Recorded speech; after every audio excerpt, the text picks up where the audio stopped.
자, 오늘은요, 마가복음 9장 17절에서 24절의 말씀을 가지고 귀신 들린 아이와 아버지, 귀신 들린 아이와 아버지라는 제목으로 우리 하나님 말씀 함께 나누도록 하겠습니다.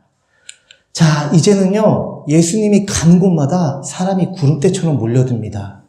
예수님이 그동안 하셨던 말씀, 그동안 베풀으셨던 기적, 이제 온 이스라엘 땅에 다 소문이 퍼지기 시작해요.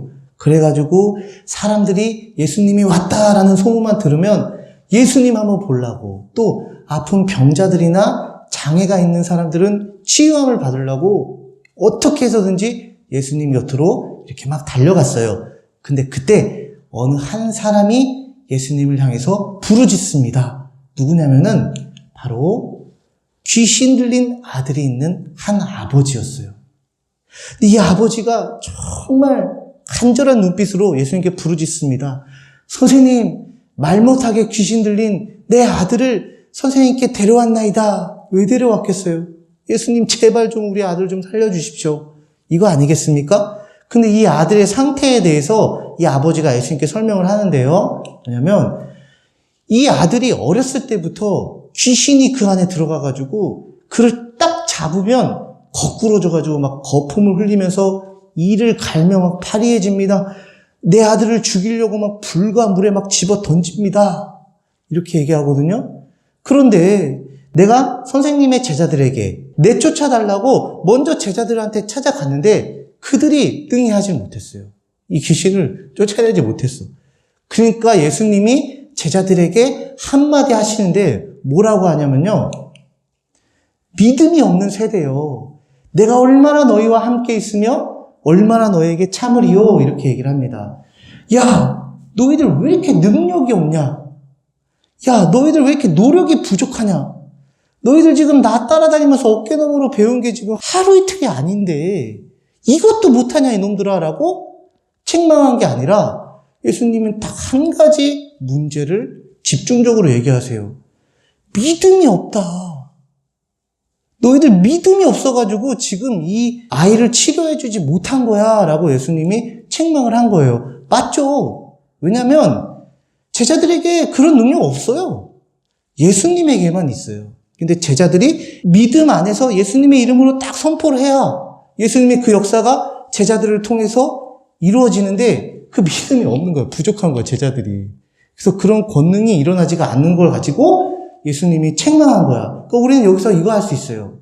지금 이 본문에 일어난 이 문제의 포커스는 능력이나 노력이 아니라 믿음의 문제라는 걸 알 수가 있어. 근데 귀신 들린 아이의 아버지의 대답을 보면은 이게 믿음의 문제구나라는 걸 우리가 확실하게 알 수 있어요. 자, 뭐라 하냐면은 예수님한테 이렇게 얘기합니다. 예수님, 무엇을 하실 수 있거든 우리를 불쌍히 여기사 도와주옵소서라고 해요. 이게 무슨 말이에요?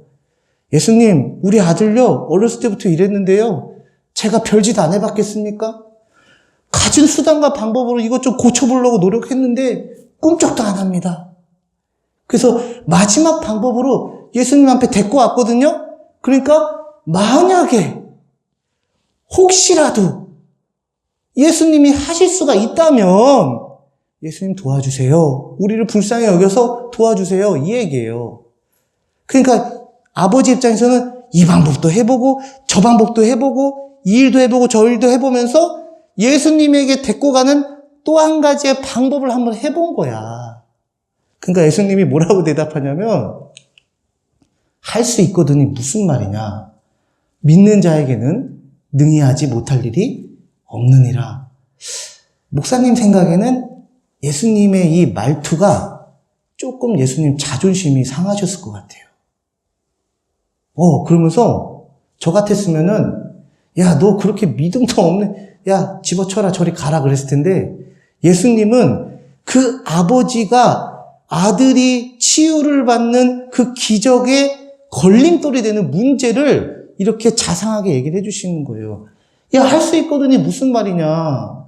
만약에 혹시라도 예수님 할 수 있다면 야, 그런 식으로는 너 나한테 기적의 은혜 체험할 수가 없어. 그런 믿음으로는 이 놀라운 은혜 체험할 수 없어.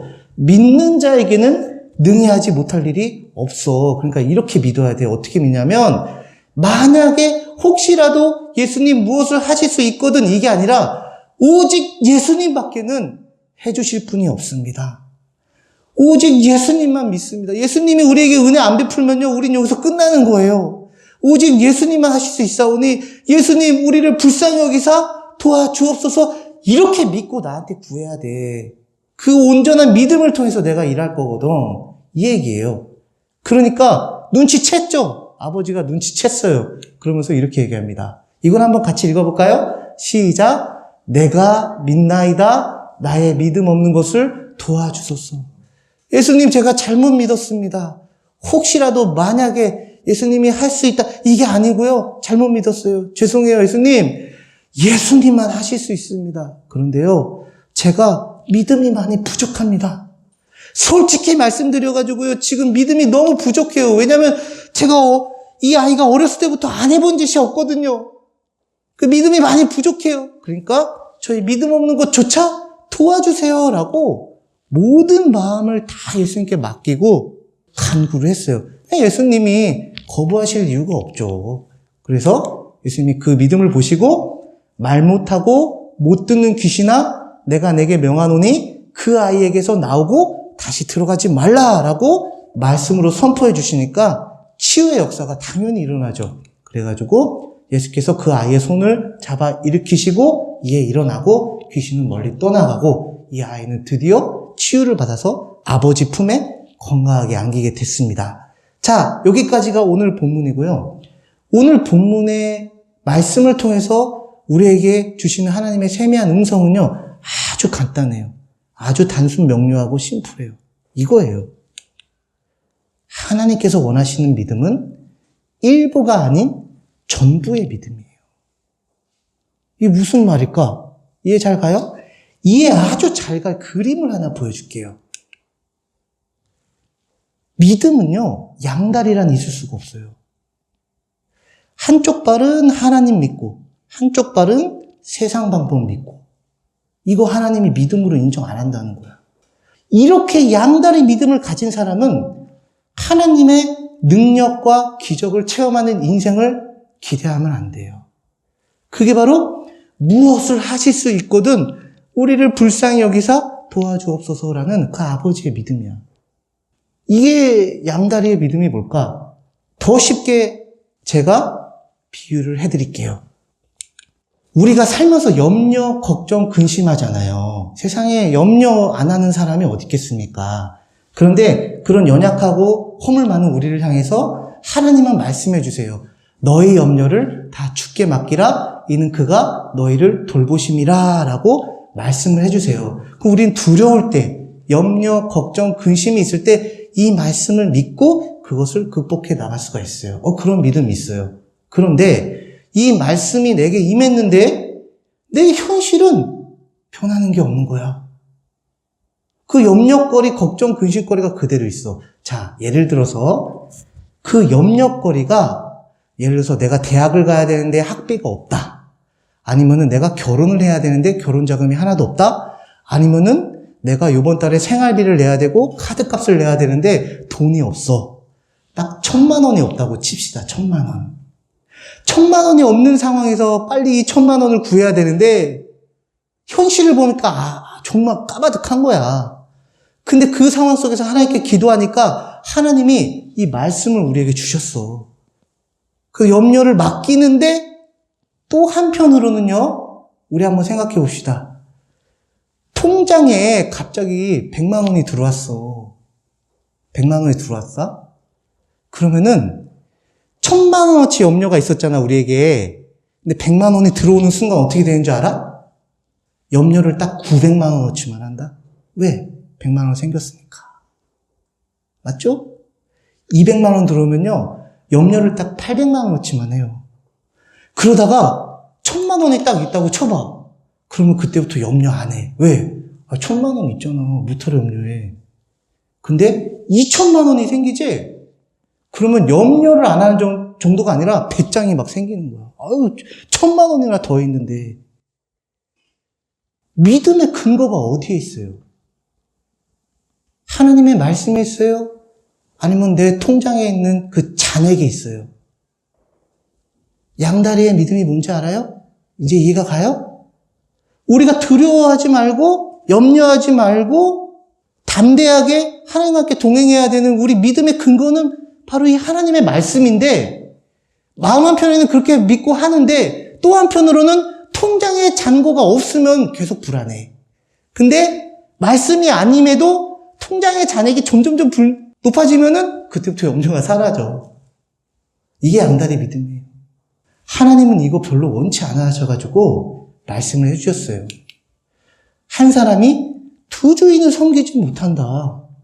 혹은 이를 미워하고 저를 사랑하거나 이를 중하게 여기고 저를 경히 여깁니다. 그러니까 둘 중에 하나 선택해야 된다는 거야. 뭐냐면 너희가 하나님과 재물을 겸하여 섬기지 못한다. 하나님도 믿고 돈도 믿고 그거 안 된다는 거야. 하나님은 그런 거 믿음으로 인정하지 않는다는 거야. 우리가 두려워하지 말아야 되고 염려하지 말아야 되고 걱정 근심에 빠지지 않아야 될 이유는 돈에 그 근거를 두면 안 돼. 믿음의 근거를 바로 하나님께 둬야 돼. 우리가 두려워하지 않고 걱정하지 않고 근심하지 않는 그 이유가 절대 돈에 있고 없음에 두면 안 돼. 하나님의 말씀에 둬야 돼. 그게 바로 양다리 믿음이 아니라 오직 하나님만 믿는 온전한 믿음이야. 그 믿음만이 하나님께 인정받고 하나님의 역사를 체험할 수가 있어요. 그런데 문제는 알긴 아는데 믿음과 현실이 너무 멀다는 게 우리의 상황이에요. 알죠? 여러분들 여기 앉아있는 분들 왜 모르겠어요? 다 알죠. 그런데 하나님의 말씀만을 믿고 가려고 하고 돈을 의지하지 않고 재물을 섬기지 않고 가려고 하는데 이 현실은 자꾸 이게 어려운 게 계속 생기는 거야. 당연하죠. 이 세상은 악한 자의 손에 있거든요. 절대로 우리가 하나님의 말씀대로 온전하고 순탄하게 살게끔 우리를 가만 냅두질 않아요. 그럴 때 어떻게 해야 되느냐? 이거예요. 곧 그 아이의 아버지가 소리질러 이르되 내가 믿나이다 나의 믿음 없는 것을 도와주소서. 여러분들 날마다 이렇게 하나님께 기도하는 여러분들에게 축복합니다. 솔직하게 하나님께 얘기하는 거야. 하나님, 믿음이 부족합니다. 이 세상 살면서 하나님의 말씀만 온전히 믿고 온전한 믿음으로 하나님 따르고 싶은데요. 이 세상 살다 보면은 자꾸 제 눈앞에 벌어지는 그런 현실들, 상황들, 그런 거 보면은 하나님의 말씀보다는 자꾸 세상의 방법, 다른 사람들의 방법, 그런 것들 택하고 싶은데요. 저의 이 연약한 믿음을 도와주세요. 저의 믿음 없음을 도와주세요. 라고 날마다 구하는 여러분들 되시길 축복합니다. 그럴 때요, 그 순간은 좀 어려워요. 여러분들 사람의 말 믿고 따라가고 주변의 상황들 보고 믿고 따라가면은 그 처음에는 좀 쉬워. 왜? 눈에 보이니까. 근데 가면 갈수록 어려워질 거야. 왜? 그거는 이래 변했다 저리 변했다 이랬다 저랬다 하거든. 그런데 하나님은 어제나 오늘이나 내일이나 동일하세요. 이 말씀은 진리라서 변하는 게 없어. 그래서 눈에 보이지 않는 하나님의 말씀을 믿고 가는 건 처음엔 어려운데 계속 훈련하면서 기도하면서 주님 나의 믿음 없는 걸 도와주십시오 라고 하면서 계속 하나님만을 향한 그 말씀만을 향한 온전한 믿음 붙잡고 가면은 가면 갈수록 쉬워진다. 그런데 더 중요한 거는 내 삶이 하나님의 그 말씀의 역사가 일어나기 시작하는데 여러분들의 삶이 어떻게 변하는지 한번 지켜보세요. 제가 장담합니다.